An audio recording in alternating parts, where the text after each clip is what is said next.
Hello, everybody. This is Joseph P. Farrell with news and views from the Nefarium on June 19th, 2025. And I have a bit of a special news and views today, but before we get to that, I want to remind everybody that tomorrow evening's vid chat at 5 p.m. U.S. Central Time is still going to take place. For once, we've managed to dodge the usual cycle of nasty weather on the weekend, just not in time for Father's Day. But of course, I'll take the good weather any way we can get it. So we are still on for tomorrow evening's vid chat.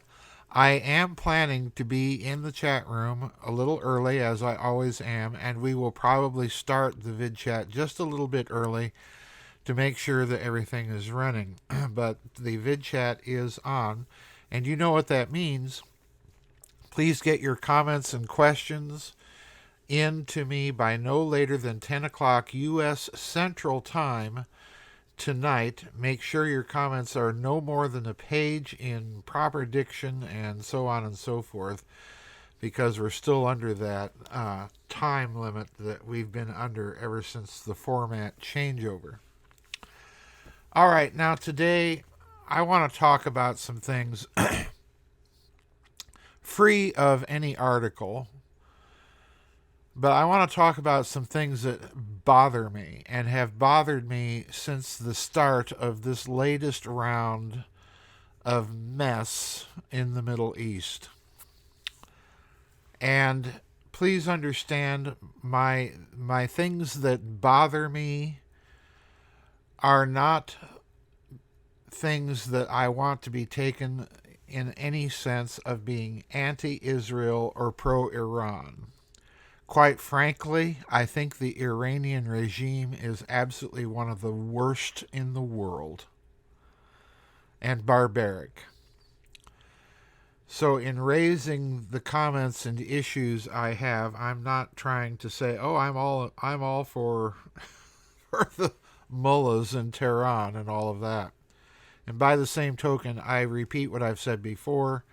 I regard the attacks on Israel in October of 2023 as utterly barbaric and, quite frankly, an example of what the Iranian regime was and is capable of.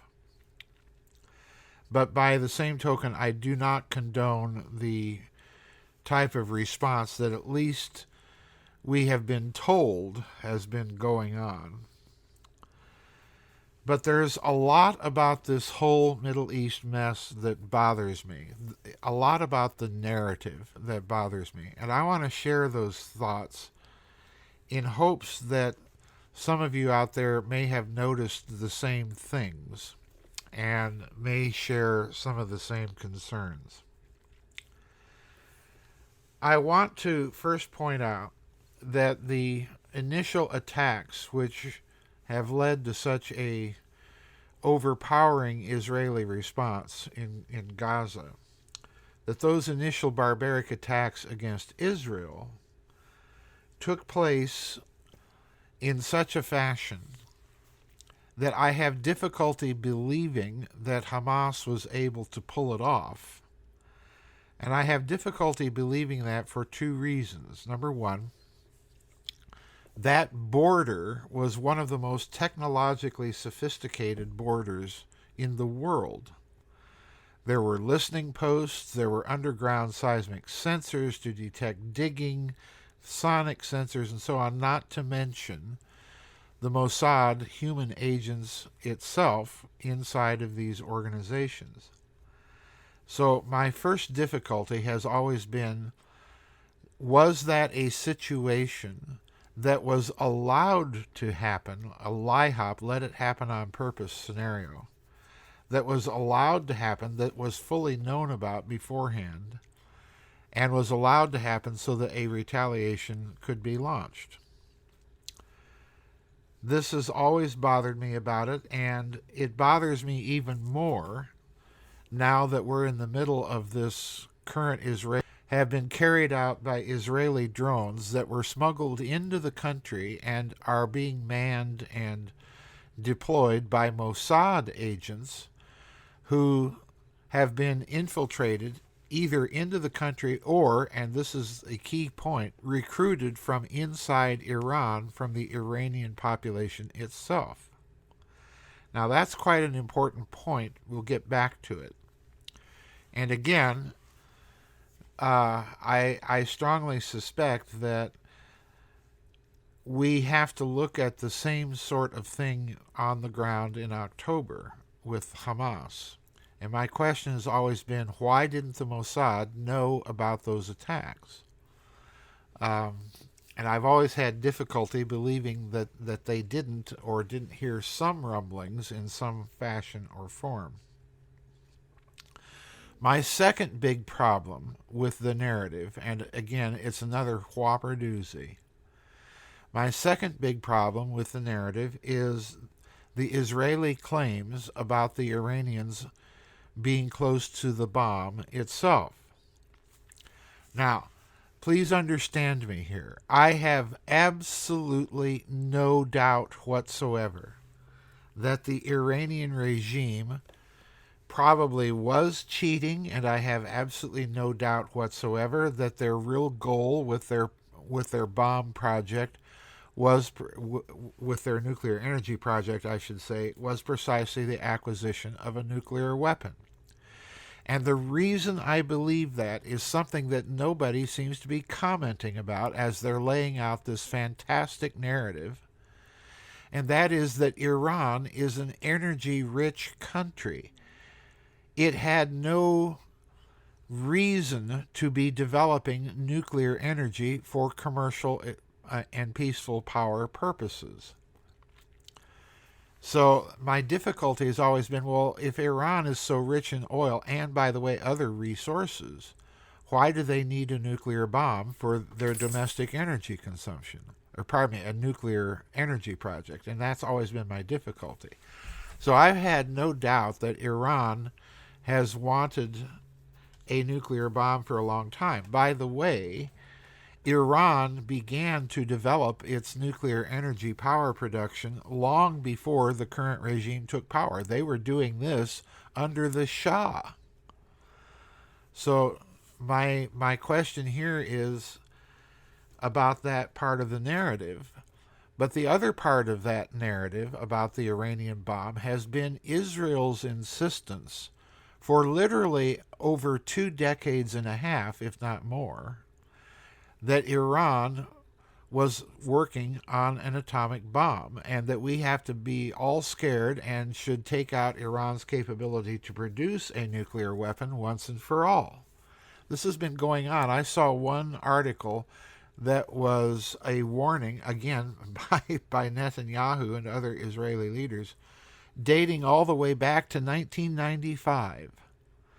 Iran is mere weeks away from a bomb. Well, we've been hearing that for about 25 years, if not more, if almost 30 years now.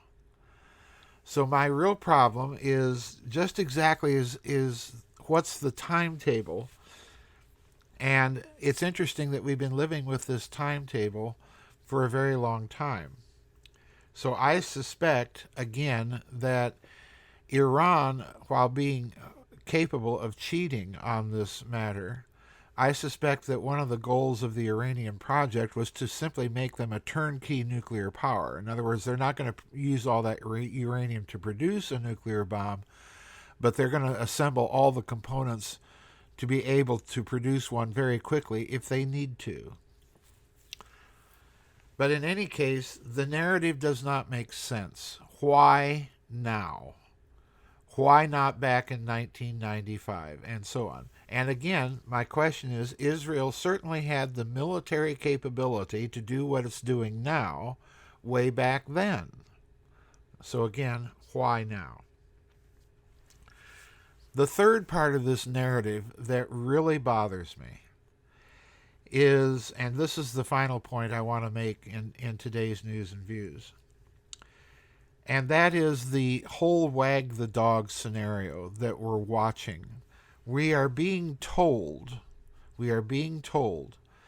that many of the Iranian facilities are hardened facilities. They are deep underground, and cannot be taken out with the military means that Israel currently has available, and therefore that the United States has to get involved with its very large aircraft that are capable of carrying the very heavy, large, bunker-busting ordnance in order to take out those nuclear facilities. And what bothers me here is it appears to me that this was the goal of the scenario all along. We get Israel started, and they do enough of the dirty work cleaning out the Iranian air defenses and so on to prepare the way for an American strike with bunker-busting ordnance on those hardened nuclear facilities. That's a wag-the-dog scenario. In other words, we can't complete this unless you get involved.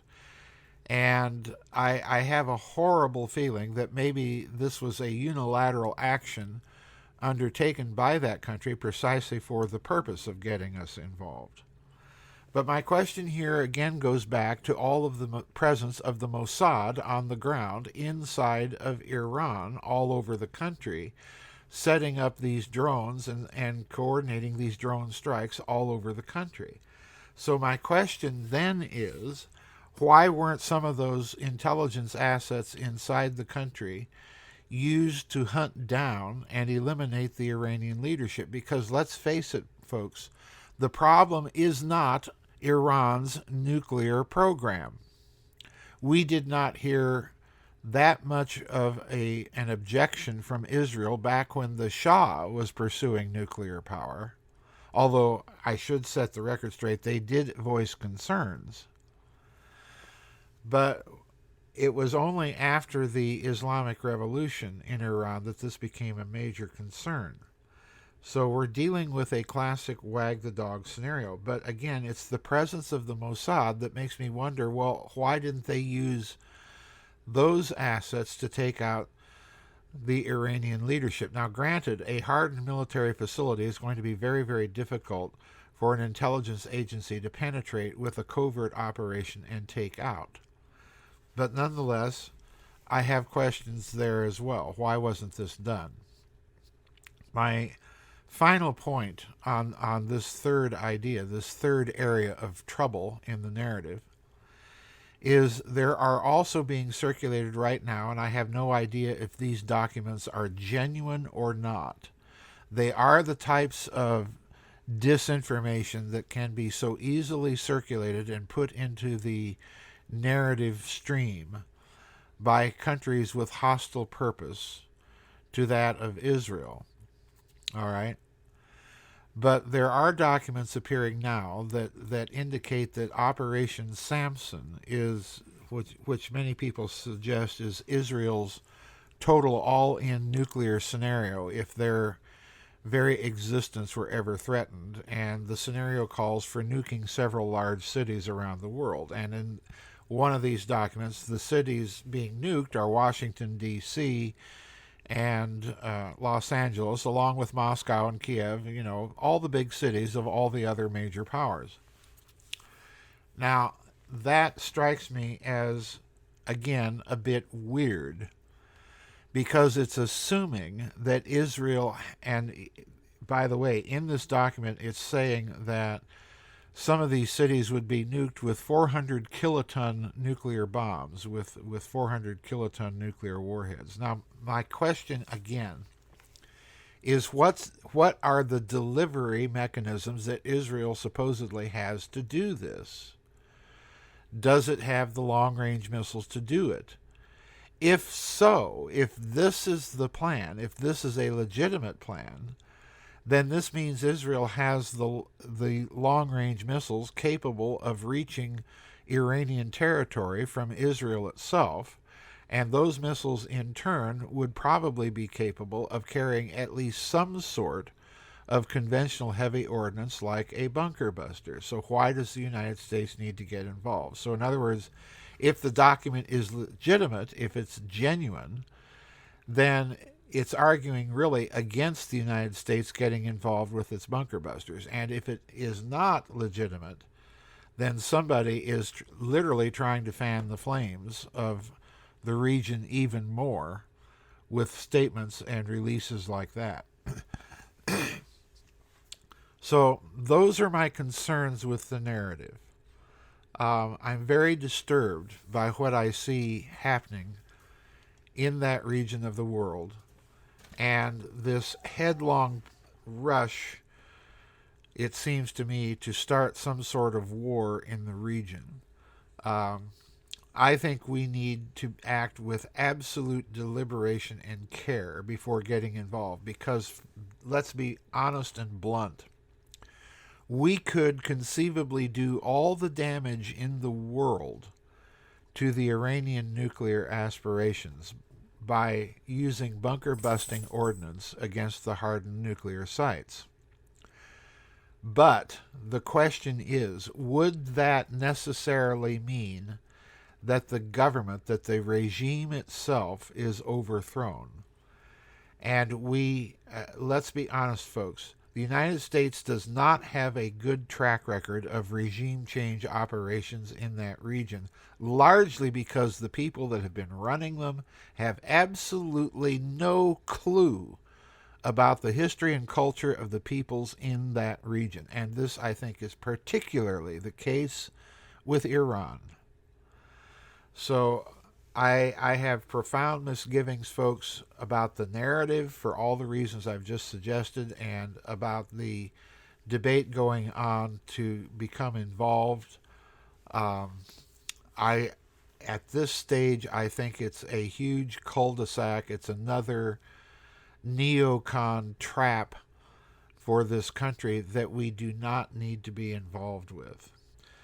So that's it for my news and views of the day, folks. Don't forget our vid chat tomorrow evening at 5 o'clock U.S. Central Time. Get your comments and questions in by no later than 10 o'clock U.S. Central Time tonight. Remember, you're limited to one comment and set of questions per member to a page length, no more. We'll see you all on the flip side, everybody. Bye-bye, and God bless.